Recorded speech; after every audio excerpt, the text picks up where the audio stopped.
What's up, Bulls Nation? You found yourselves at Locked On Bulls. I'm Matt. That's Big Dave. Up ahead on today's episode, it's Thursday, December 16th. We've got some updates from earlier today from Bulls head coach Billy Donovan about some players that are on their way back from health and safety protocols and some that we will need to wait a little bit longer for. So we'll give you all of those updates, and then we'll spend the back end of the show talking about the contenders in the Eastern Conference and where the Bulls stack up against teams like Milwaukee and Brooklyn and Miami. That's all ahead on our first Locked On Bulls. Let's go.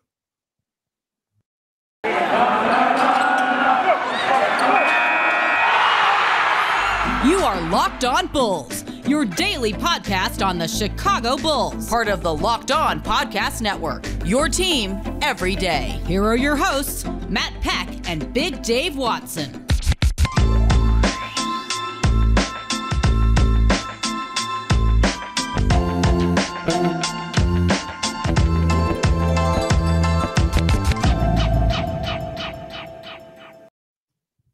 What's up and welcome in to Locked On Bulls, part of the Locked On Podcast Network, your team every day. I'm Matt Peck. You can follow me on Twitter at Bulls_Peck. You can follow my co-host Big Dave Watson at BAWL Sports. Bow. You can follow us at Locked On Bulls. You can also hit us up on that text to voicemail line 331-979-1369. Today's episode is brought to you by TrueBill, the new app that saves you money by helping you identify and stop paying for the subscriptions you don't want or need, and can even negotiate better deals on those you want to keep. All right, Big Dave, happy Thursday. Yes, we are maybe, hopefully, who knows, getting closer to our next actual Bulls game. Today would have been Bulls-Raptors. That was the second game to be postponed by the league because of the Bulls' dire situation with COVID-19 health and safety protocols. And right before we hit record here, more alerts from Woj. It's like Woj bombs are now just players that are out with COVID. That's all they are. Medical reports, yeah. And gee, guess who it is? It's the Lakers, who the Bulls are scheduled to play on Sunday. Russell Westbrook and Avery Bradley joining Malik Monk, Dwight Howard, and Talen Horton-Tucker as Lakers players already in protocol. So it seems like the Lakers right now are going through what the Bulls went through about a week ago, Dave. It's a thing, man. You know, I don't know. It's weird what I'm about to say, but it's like I don't know how to feel. Like, you see how I feel, but it's weird because I don't know how to feel at the same time. Like, I'm sad of this news and stuff, but it's at the same time, I don't know how to feel because I know what's happening in the world, and I know it's going around, and I know it's a thing.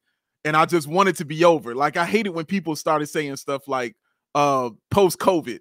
You know what I'm saying? Like it was leave. I'm like, when did COVID decide to leave? Like, it didn't say, all right, I'm done here, guys. Thanks for letting me stay. You know what I'm saying? I left my keys by the door. No. It moved in. Right. And it's like, I live here. All right? I ain't going It moved in and started having incestuous relations with its family members, and now there are more of them. Now there are more of them living in there. Everywhere. It's everywhere. And the colder it gets, I guess the worse it gets. You know what I'm saying? These winter months and things like that. So, yeah, man, they canceled a college basketball game this weekend, a CBS Sports Classic game. I think it was Ohio. Bulls just canceled another game. Yeah, right. So, yeah, it's hitting everybody. You see what's going on. You just told me about the Bears and all the protocols. 6 players in COVID protocols this morning. Oh, and by the way, Matt Nagy will be without any coordinators in their game on Monday against Minnesota. It's insane, man. Like, it's a crazy time, guys. Like, be safe, people. All right? Yeah. Just be safe. Take care of yourselves and be safe, man. Listening to reading, I don't know, Matt, if you're reading what Stacey King has been saying about his bout with COVID and how he's dealing with it. It ain't been pretty. You know what I'm saying? Right. It ain't been pretty, man. He said he still has no strength. He's like, I have none. He's like, I have no strength, man. He's like, I'm happy I'm okay and I'm alive. He's like, but I don't have any strength to do anything. I'm still battling high temperatures and things like that. So it's ugly, man. It's ugly. Yeah, you know, I saw a tweet of his saying that he had to go to the ER for a chest x-ray or something like that recently. And, you know, he saw a lot of COVID patients in the ER. And he said, you know, they're pretty much most of them and those in the worst shape were people who were unvaccinated. So get vaccinated, stay safe, y'all. Speaking of Matt Nagy not having any coaches working with him for the upcoming Bears game, we do have some good news when it comes to the Bulls and COVID, Dave. Billy Donovan spoke with the media today. The Bulls still really not doing any team activities of any kind while they try to get this under control. He did confirm that he continues to test negative and that nobody on his coaching staff has been put in protocols either. So there's good news, part one. Good news, part two. Kobe White and Javonte Green have both exited health and safety protocols and have begun doing individual workouts and slowly ramping up those individual workouts, according to Billy Donovan. Right. Billy said Kobe's a little farther along than Javonte is, and that Javante's still a little bit winded. And that checks out because Kobe entered protocols and, contracted this, I think, a couple of days prior to Javonte Green. But at least it is starting to be a part of this whole horrid calendar that the Bulls are working through, where they're starting to get some guys back. Yeah, and that's a great thing, Matt. Like, it was good to hear some good news. It really was. I didn't realize how much I needed to hear it. Man, for real, right? You're right. Horace Grant called me that. I didn't realize how much I needed it until I heard it. And it just felt like a sense of relief, like, oh, thank you. Finally, some guys are starting to come back, after going through this. They spoke about how Javonte Green is still winded. You know what I'm saying? How Kobe White is still getting reacclimated to the court again. So I'm just happy those guys are back. It made sense about what he said about Zach and Matt Thomas and guys like that. I'm sure you'll get in that in a second. But yeah, Kobe and Javonte being back is big, and we need them. And I'm just happy that we have some players that I actually recognize that can get out there on the floor for us, Matt. Yeah, I watched the Bulls' most recent episode of All Access this morning, which, by the way, they're doing such a better and better job with that, Bulls TV, those All Access episodes. Yeah, I think my favorite part is that they have started to include losses in those All Access episodes. Like back in previous years when they started doing that All Access show and it was like run with us and it's like, cool, we lost by 30 again tonight. They would only include in those All Access episodes wins. The very rare wins. It was like, here's a win for us to break down and talk about. Here's some good news. Here's some gaslighting, Bulls fans.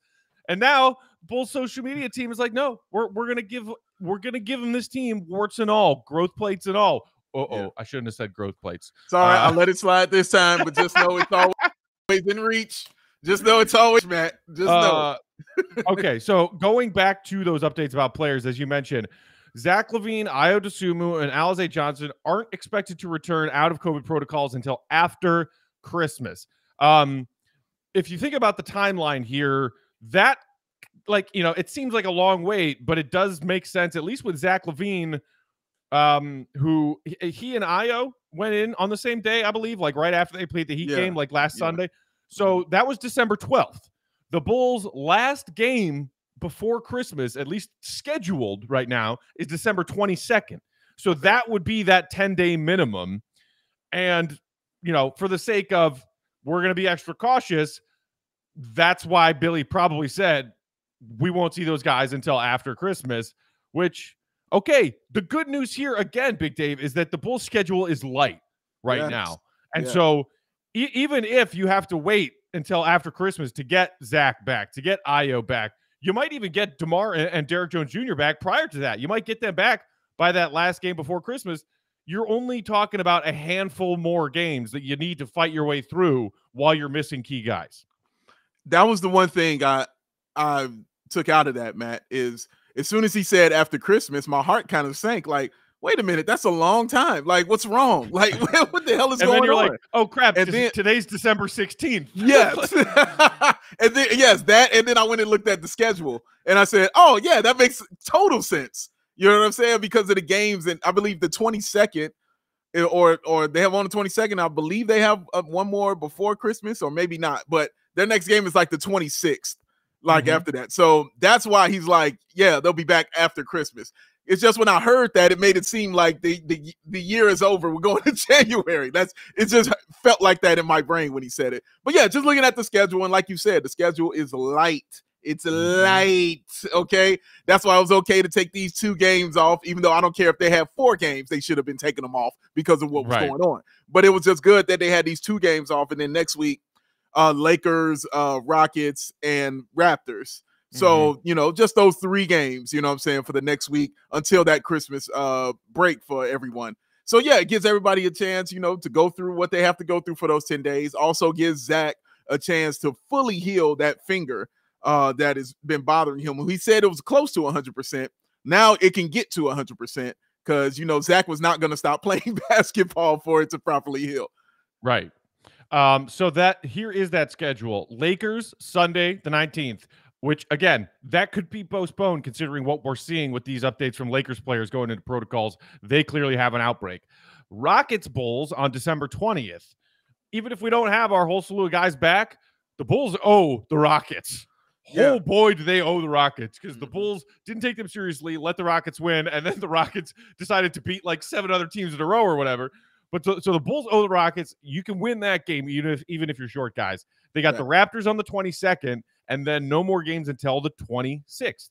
So if Zach and Ayo and DeMar and Derek Jones Jr. and all those guys are back by the time you play the Pacers on the 26th, you got to feel pretty good about that because then the schedule ramps up. You've got Pacers 26, Hawks 27, Hawks again 29, and then Pacers again on New Year's Eve. Oh, by the way, back-to-back, you also play New Year's Day against the Washington Wizards. So right after Christmas, the Bulls' schedule gets crazy tight and packed again. That's why we talked about why it was good to get off to a good start and why it's the silver lining in all this is that it was happening now and going down now, guys, because Matt just read it to you. It's about to get for real in about a couple weeks. So we are enjoying, we were going to enjoy these, teams that we obviously should have been beating. But now we get to use this time, for everybody to get healthy as far as COVID is concerned. So when guys come back, then we start going into those teams, that are playoff bound or just really tough teams. You know what I'm saying? So, yeah, we start getting to those conference games. And conference games mean a little more, you know what I'm saying, Matt, when you're playing them, especially when those teams are good. You know what I'm saying? It means a little bit more, man. So, yeah, it's going to get for real, guys. So hopefully Bulls be ready to go. We're in now. When will then be now? Now. Soon.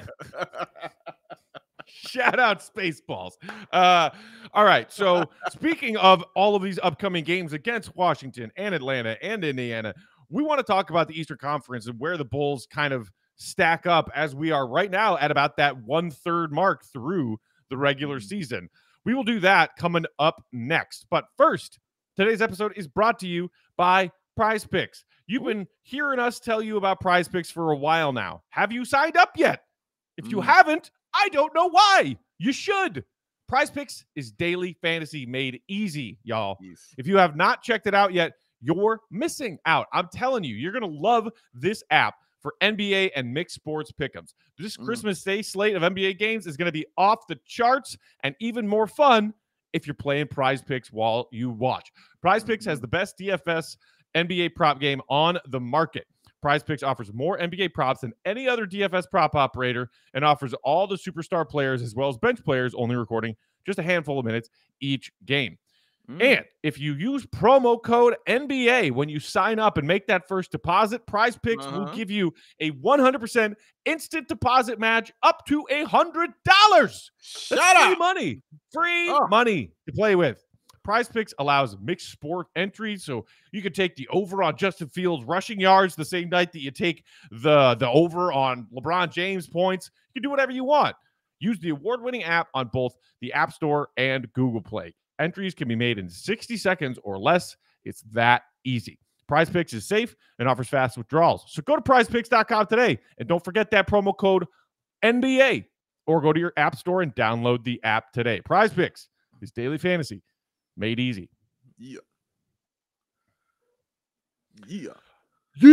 Okay. So, Big Dave, here we are, about a third of the way through the season. Wow, that happened fast. It did. Bulls 17-10. A game ahead of the Miami Heat. Woo! They are now a half game behind the Milwaukee Bucks, who have won 12 of their last 14. Let's start there. Giannis is one of the big stars in the league that is currently in health and safety protocols. So the Bucks are dealing with this too right now. But this slow start that the Bucks got off to, and a lot of it was just that they were short guys, and not because of COVID, but because of injuries. Right. They've started to get some guys back.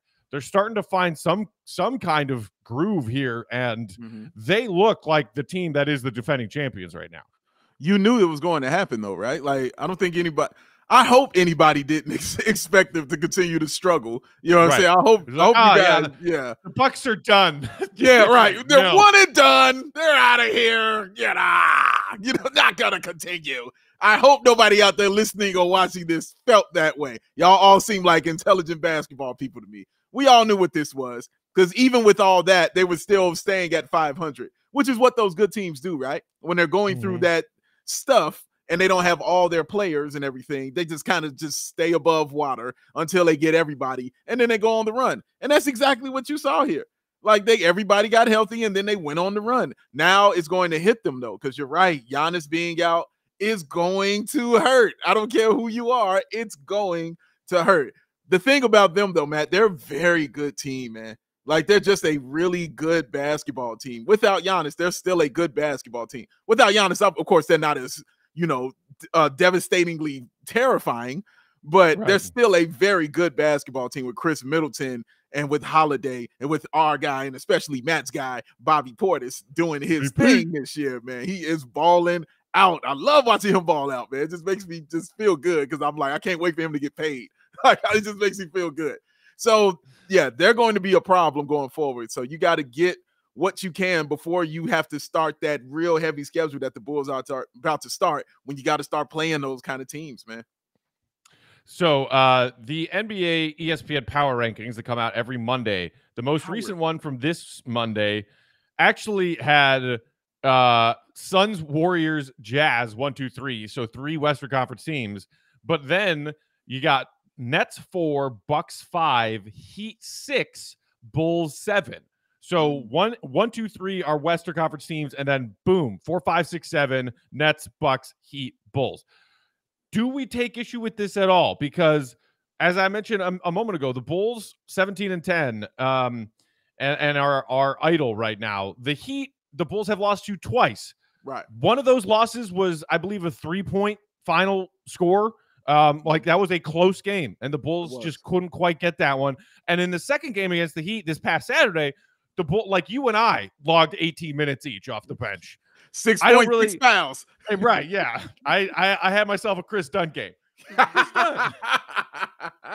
sir. You don't count that.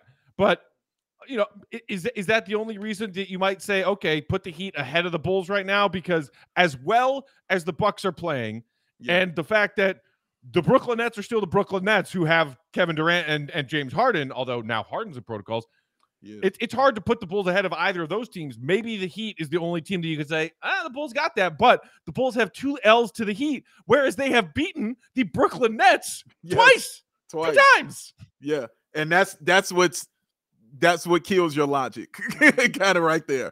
Yeah, we beat Brooklyn. You know what I'm saying? We beat them twice, man, and it was great, and it felt good. We haven't played the Bucks yet, but just looking at it, you would still kind of put the Bucks ahead of the Bulls because they're the defending champions. Then it just comes down to the Heat. You're right. That's really what it comes down to. And in both the games against the Heat, you took L's against both of them. So it's hard for me to make that argument to say they should be ahead, because that means you'll have to leapfrog the Heat. And you didn't beat the Heat. So you can't leapfrog the Heat. Like this, you can't do it. You've lost to the Heat. So it kills your logic, even though you've beaten the Nets twice. The problem is they're still the top tier team. They're still the team everybody's chasing. Kevin Durant took himself and the Temptations and played like 48 minutes and had like 85 points and 55 rebounds. He had a Will Chamberlain kind of game, man. And he balled out and they won. So when you see him do that kind of stuff, you understand why they're number one, even though the Bulls beat them twice. But losing to the Heat twice just really kills the entire argument for the Chicago Bulls being ahead and higher up in those rankings right there. That's your whole argument right there. Yeah. Brooklyn, for all of the talk about, they're not really that super of a super team because Kyrie's sitting out and all. They only have 8 losses. They are the only Eastern Conference team to still not have double-digit losses. The Bucks have 11. The Bulls have 10. Cleveland, Miami, also each with 12. Right. So here's the other interesting thing, because it seems like, okay, Brooklyn, Milwaukee, Chicago, Miami, kind of like right there. But then here come the Cleveland Cavaliers, who are like, oh yeah, we're 18-12. What's up? Nobody saw that coming. If people were talking about that surprise team at the beginning of this year, maybe there are some people out there taking credit saying, I thought the Cavs were going to be good. Like playoffs, legit playoffs, not even in the play-in, good. Not many people were thinking that. Whereas people were talking about, Atlanta being really good again, or maybe, Charlotte being the team that makes that jump, or can the Knicks repeat what they did last year as sort of like that second tier among the East? And people kind of threw the Bulls in there, if that. What do you make of this? Like, is Cleveland a legitimate threat? The Bulls play them a whole bunch of times because they're a Central Division team, and the Bulls came up on the losing end in their first real meeting. Yeah, they're a threat, no question about it. You're gonna have to contend with them. Their size is the problem, like point blank. Their size is the main issue for the Chicago Bulls. That's it. I don't think that they're a better team, honestly, than the Bulls. I just think they're a bigger team than the Chicago Bulls, and that's the main issue. So once the Bulls kind of figure that out, then they'll be okay. Also, I don't think Cleveland is going to be as healthy continuing on through the season. I think injuries are going to start biting them. That's just my feeling. It just feels like injuries are going to start kicking them in the face soon. But they're a good team, man. You can't take away from Okoro and what he's doing, and Mobley, and how Lowry has fit in with them, and how he's in a perfect position, Lowry, because you're not asking him to do anything. You're not asking him to be the man. You're just asking him to go out there. As my partner Chris, aka C-Dub, says on Ball on Bulls, Lowry doesn't want to be the reason for winning. He wants to be a part of the reason for winning. And that is an absolute fact. He doesn't want to be the reason they won. He wants Bobby to be a part Boucher in the end zone going, slap hands. Right. He wants to be the teammate. You know what I'm saying? Yeah. He doesn't want to be the star. There's a difference. And that's true. And you're watching what Lowry is doing, putting up those same numbers, but it doesn't affect you as much because you're not looking at him to be the guy taking you. But Rubio doing what he's doing. You know what I'm saying? Like, I don't know if I'm not going to rely on Rubio doing this all year long. If he does, kudos to him. More power to Ricky Rubio doing this, okay? But my God, he has been looking like Magic Johnson out there. He has been unbelievable. Crazy, and the best for last, man, I say for myself, Darius Garland, man. Darius Garland, man. Matt talked a lot about Darius Garland in that draft. And how much he wanted Darius Garland, man. That I did. That dude is. You were like, Ja. I was like, we're not getting the number 2 pick. Stop kidding yourself. I was like, Darius, we might get. Ja. Still want Ja. He was amazing. I wanted Ja. But Darius, I wasn't against Darius. It was just I wanted Ja. But yeah, man, like he's been amazing though. He's really been great for that team. He's really settled that starting 5. Put everybody in a position where they need to be, and he knows how to be a point guard. And he's done this all in 1 year. Like he figured it out in 1 year. He just needed that time to figure it out. He only played a handful of games in college. You know what I'm saying? But he got to the league. He just needed time to figure it out. And now you see where he is now with that team, man. So kudos to him and what he's doing. You mentioned Okoro, and still not much of a threat shooting the ball, but just so crucial to what the Cavs are doing defensively. Yeah. Also, in the name of players in the last 24 hours that have entered health and safety protocols. So bummer there. Hopefully there's no spread for the Cavs because they have been a really fun team to watch. I want to talk about these 2 teams that have big decisions looming that could change the landscape of the Eastern Conference in the back half of the season, and that's Brooklyn and Philly. So let's get into that in just a minute. But first, Big Dave, tell the good people, the fine people out there in Bulls Nation, how they can save themselves some money this holiday season and moving forward by canceling some of those unwanted subscriptions. Oh, I know what you've done. Yes, I know what you've done. You signed up for another service online. Why? Because they gave it to you free for about 2 weeks. You said, man, I got to sign up for this so I can watch this show. You said, man, they're going to give me some free money. You just had to sign up. I just got hooked to the new Showtime because of the new Dexter season. I had to. But I'm going to forget to cancel it after I watch. Exhibit A, ladies and gentlemen. And this is how they get you.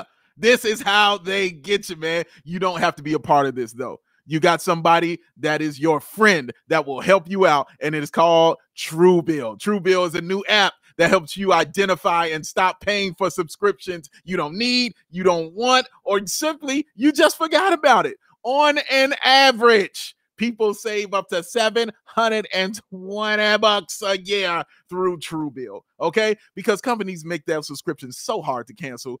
TrueBill makes it incredibly simple. Just link those accounts to TrueBill, and they will cancel your unwanted subscriptions in one tap, y'all. And TrueBill's concierge is there when you need them and when you want to cancel those unwanted subscriptions so you don't have to. So this is what you do, guys. Don't fall for these scams anymore. Start canceling today at TrueBill.com/LockedOnNBA. Let's go right now. Get that app or go to TrueBill.com/LockedOnNBA and you could save yourself hundreds, thousands a year. Save yourself some money. TrueBill.com/LockedOnNBA. All right, so there's two players that obviously everyone is looking at right now. Lots of people talking about it. People reporting about updates with Simmons and the trade talk in Philly. Same thing with Kyrie and the Brooklyn Nets. There's talk about maybe the Nets will start letting him play road games in the back half of the season, but he still won't, be able to play at home games because of the New York City ordinances that are on with COVID. I think I also saw something about Kyrie might be open to this new, not available yet, but might be available sometime in the near future, vegan Impossible Burger vaccine or whatever the fuck it is. Matt will hate that vaccine too. Get that out of here. Get that out of here. The only time I would be an anti-vaxxer is if it's some weird vegan nonsense. Oh man, I want real cow juice in my vaccine. That's right. True swine all up and through my veins when I'm saving my life. That's how I got to have it. Man, Matt Peck is true to himself, baby. I love it. Off the rails. Okay. What do you make of this, Big Dave, in the sense that one of these two teams, or potentially both of these teams, could make a big move that could either increase or hurt their chances of making it out of the East? Philly right now has had an up and down year. They are 15-14, currently tied with the Wizards at 7-8 in the East, and just a half game ahead of Atlanta and Boston, who are both 14-14. So they are just in the thick of it.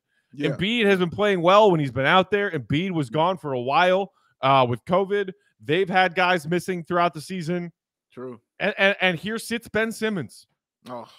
What do you think is going to happen? Is Daryl Morey going to get that top 25 player he wants for Simmons, and is he going to leave? I'm going to say yes, because a team will take a chance on Ben Simmons. And this is why the NBA is so awesome. Like, when that trade deadline comes up, everything's off the rails. You know what I'm saying? Like, everything. And you just see craziness happen. And I think you're going to see that with Ben Simmons, Matt. He's too good. And I know people love dogging him and stashing, and you're rightfully so, all right?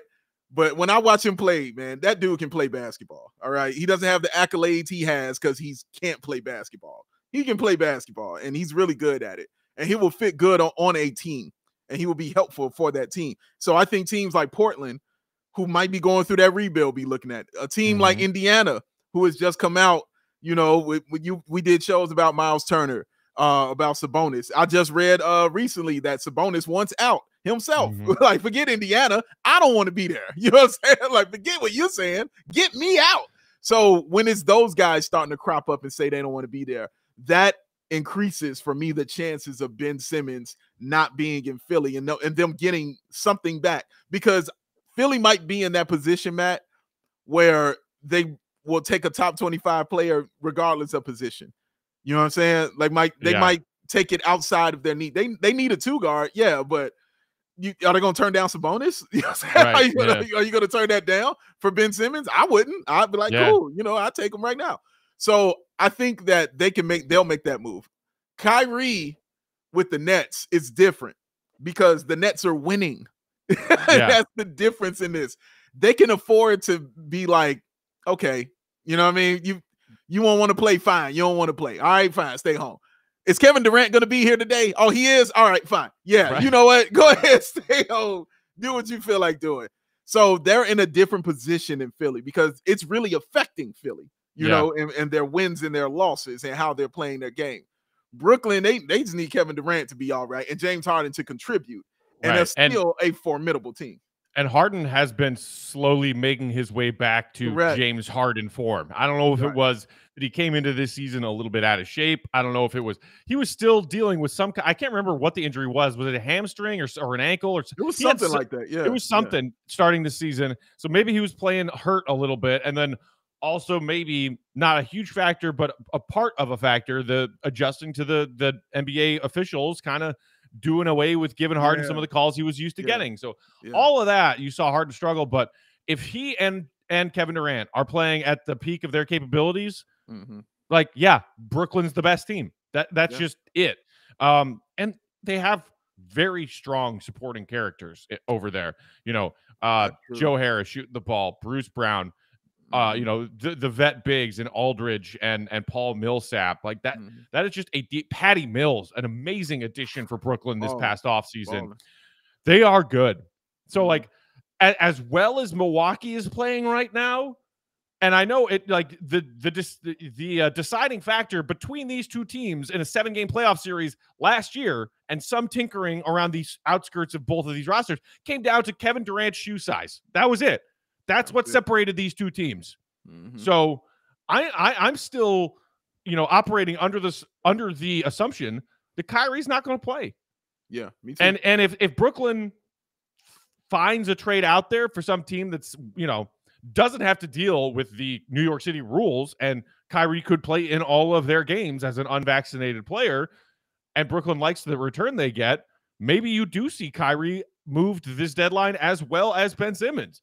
But, you know, who knows? Maybe he says, all right, give me the plant-based shot. I'm going to lace him up.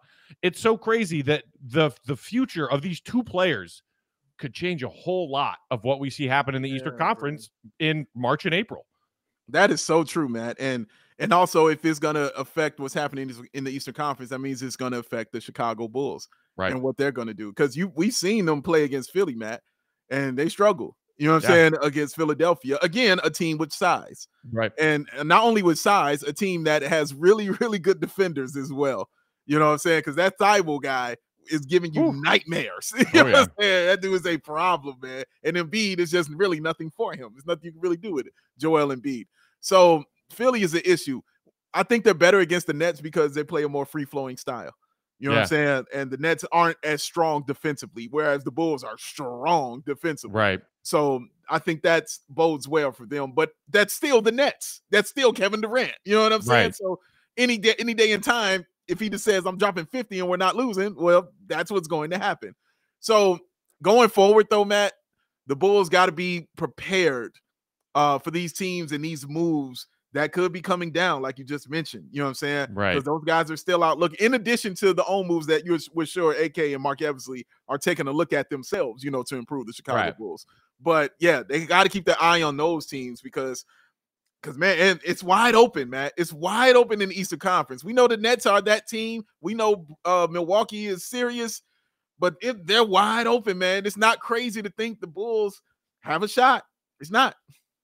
Yeah, it really isn't. I mean, what would you agree with the take that the Bulls are as good and capable of beating any team in the East right now? Milwaukee's tough because I don't really think that we've seen Bulls Bucks. Like, you know, we know what we match up like against Miami now. We know what we match up like against Philly and against Cleveland and against Brooklyn and some of these other contenders in the East, but we don't really know how Bulls Bucks is going to go yet. And hopefully, you know, when the Bulls and Bucks play, Giannis is back and the Bulls guys are back, so you get a good measuring stick kind of game, so you know where you stack up. But would you say that is fair to say, hey, you know, it's still kind of Brooklyn, Milwaukee, but then the Bulls are right there and they are certainly capable of hanging with both of those teams too?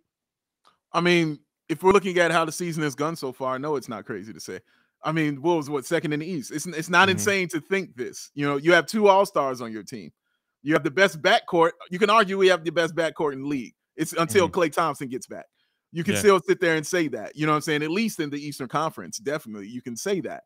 So no, it's not insane to have that thought or insane to even say that. You know what I'm saying?